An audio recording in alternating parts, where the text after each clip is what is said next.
Hola, ¿qué tal? ¿Cómo les va? Hoy quiero hablarles de un librito, un ensayo que escribió Jean-Paul Sartre que se llama La trascendencia del ego. Es un libro muy corto, de hecho, en términos de objeto del libro, es como demasiado grande porque la letra es francamente muy grande. Es un libro muy corto, tiene un par de ideas muy interesantes que es necesario si uno quiere, por ejemplo, leer otro libro, como por ejemplo El ser y la nada, de Jean-Paul Sartre.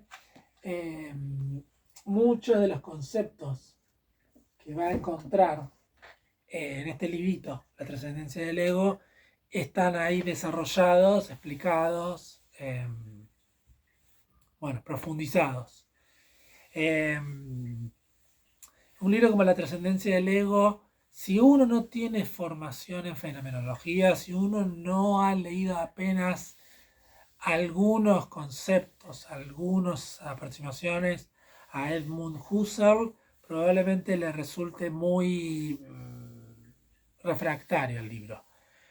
No así sucede con el ser la nada, que uno tal vez ingenuamente podría leerlo vía Heidegger, o vía existencialismo, o vía las obras propias literarias de Sartre, y entender buena parte de lo que se dice, si bien mucho se le va a escapar porque Sartre es un pensador que está fuertemente influido por lo que se han llamado las tres H, es decir, Hegel, Husserl y Heidegger. Entender a Sartre supone entender a las tres H's. Sin más, vamos al libro La trascendencia del ego. Hay varias cosas que es importante decir. Primero, cuando uno parte, cuando uno se inicia en la filosofía, muchas veces, no todos, pero muchos de nosotros comenzamos a leer filosofía a partir de René Descartes y el discurso del método. Y allí se elabora esa frase tan famosa, tan célebre, tan repetida, muchas veces mal interpretada. Pienso luego existo. Je pense donc je suis.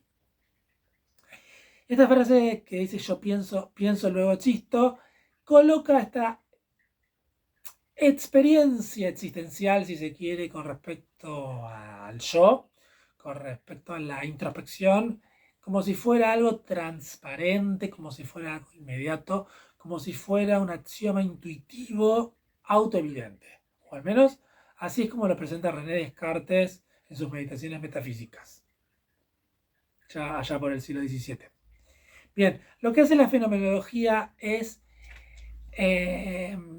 diseccionar qué es este yo y elaborar nuevos conceptos que permiten matizar de una manera bastante interesante en qué consiste este yo. Eh, Sartre va a distinguir entre tres cosas: el yo, je en francés, el mi, moi en francés, y el ego. Ego es una palabra latina. Entonces, frente al je pense, donc je suis, tenemos ahora tres tipos de yoes. Bien, ¿en qué consisten estas diferencias? Una de las primeras aproximaciones que podemos hacer, y de hecho así empieza el libro de Sartre, es la expresión de Immanuel Kant: el yo pienso debe poder acompañar todas nuestras representaciones. ¿Qué es este yo pienso debe acompañar todas nuestras interpretaciones? Bueno, en la crítica de la razón pura lo que hace Kant es establecer cómo son posibles los juicios sintéticos a priori. Es decir, cómo es posible que frente a una multiplicidad de enunciados, una multiplicidad de experiencias, yo pueda sintetizarlas unas a otras y elaborar, por ejemplo, proposiciones del estilo, no sé, el metal, el metal calienta dilata los metales, el calor dilata los metales. O, por ejemplo, todo lo material es extenso. O, por ejemplo, 7 más 5 es igual a 12. Ese tipo de proposiciones que constituyen de juicios sintéticos a priori, Kant los formula mediante el yo pienso. Este yo pienso que debe, y atención, debe poder acompañar todas nuestras representaciones, es una síntesis de los enunciados. Pero atención, para Kant este yo pienso no es el yo pienso existencial. Este yo pienso no es el yo que vive, que sueña, que ama, que teme, que goza. No, no es el yo que él va a llamar yo empírico. Es lo que él llama el yo trascendental. Este yo es un otro. Este yo es una unidad metafísica supuesta que lo que hace es unificar nuestras experiencias para poder dar enunciados verdaderos y científicos. Lo que hace Sartre es vincular a este yo con el je.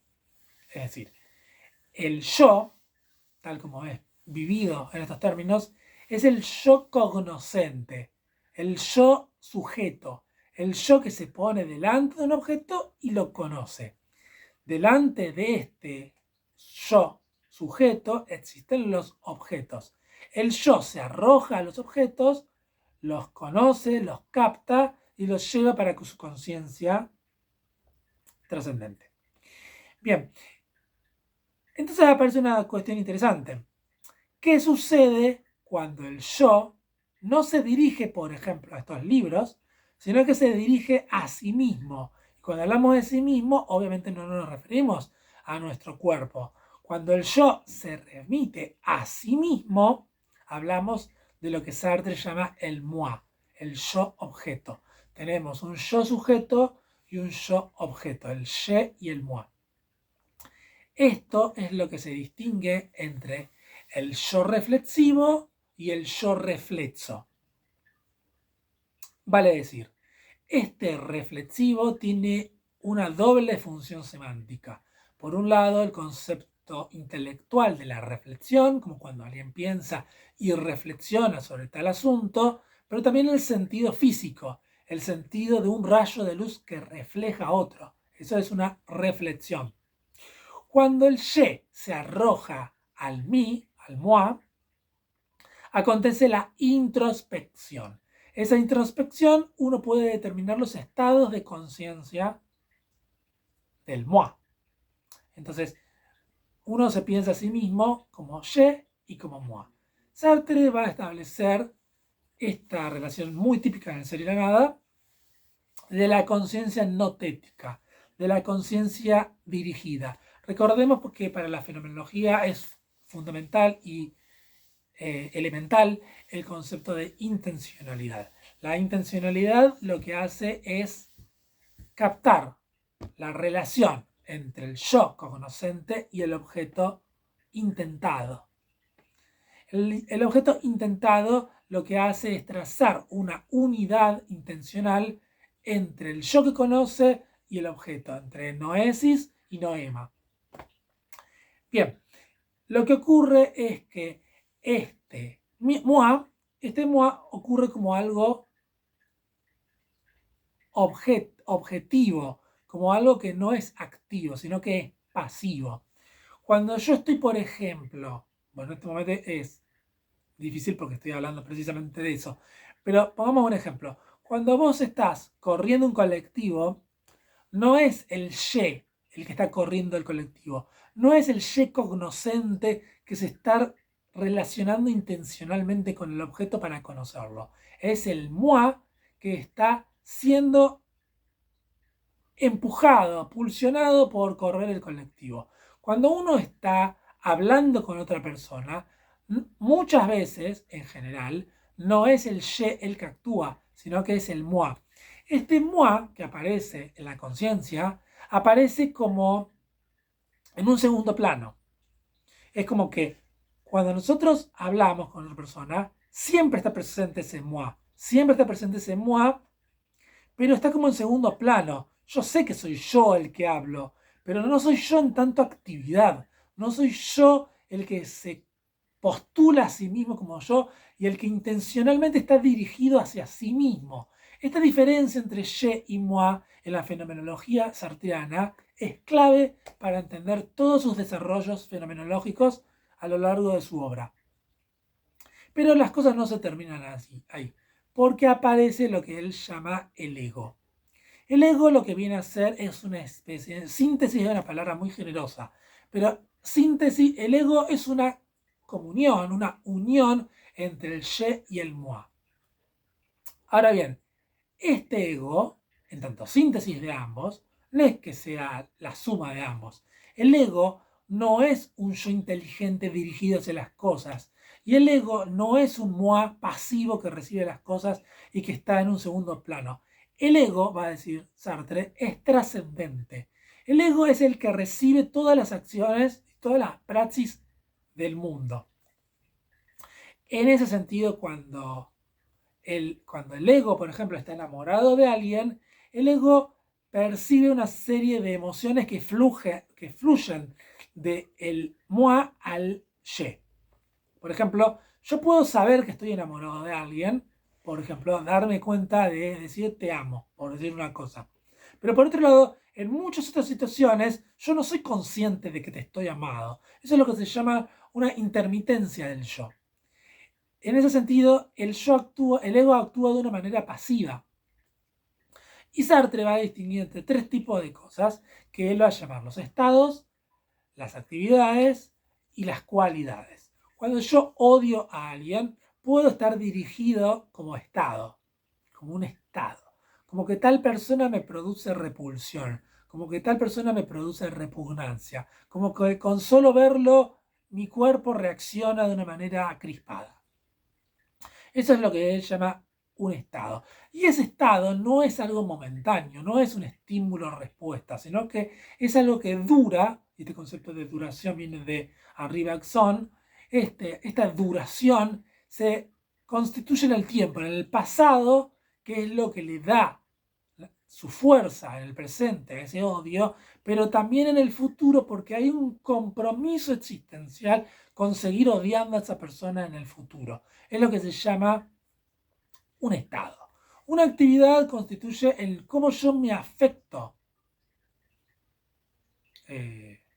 yoicamente, digamos, para poder realizar una determinada acción. Si yo, por ejemplo, quiero grabar este video, si tengo que realizar la actividad de grabar este video, bueno, me tengo que afectar de cierta templanza, de cierto estado de ánimo, de cierta impostación de la voz, etcétera, etcétera. Eso sería una actividad. Y la cualidad constituyen las características estabilizadas del ego que permiten que a lo largo del tiempo que perduren ciertas disposiciones del ego.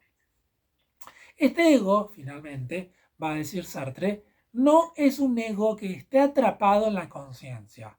Esto es muy importante. No es que el yo es el ego potenciado por la conciencia, sino que el yo está escindido del ego. En todo caso, el ego es una suerte de objeto para el yo.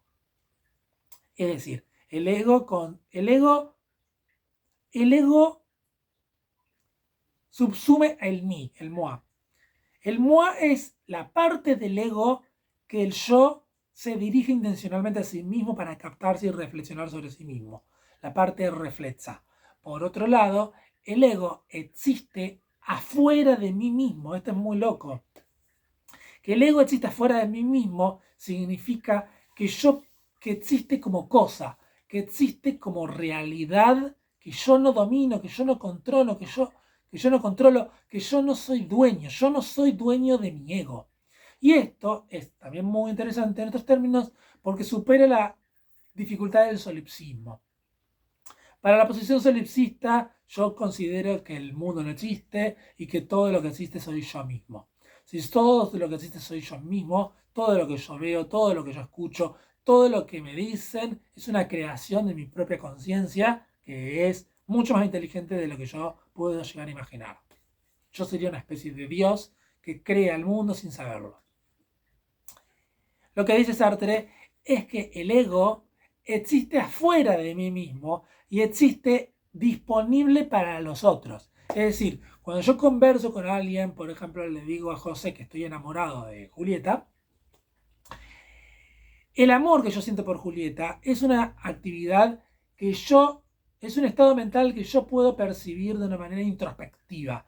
Pero ese amor por Julieta no me pertenece con exclusividad a mí mismo, sino que José al captarme a mí mismo, al escucharme, al conocerme, al diagnosticarme, al hipotetizar, también puede captar ese amor que yo tengo por Julieta.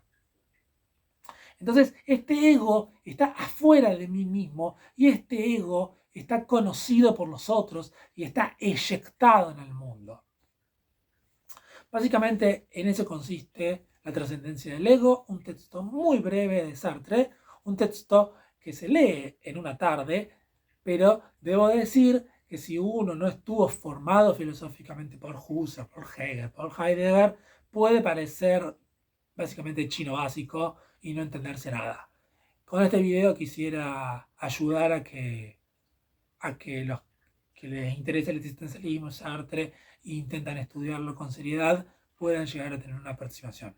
Finalmente termino este video, como es costumbre últimamente, en decir que por favor, si pueden darle like al video, se lo agradecería mucho porque ayuda mucho al algoritmo, etc. Y si se suscriben para recibir más videos grabados por mí, estoy totalmente encantado de que tengan confianza en los contenidos que produzco. Muchas gracias.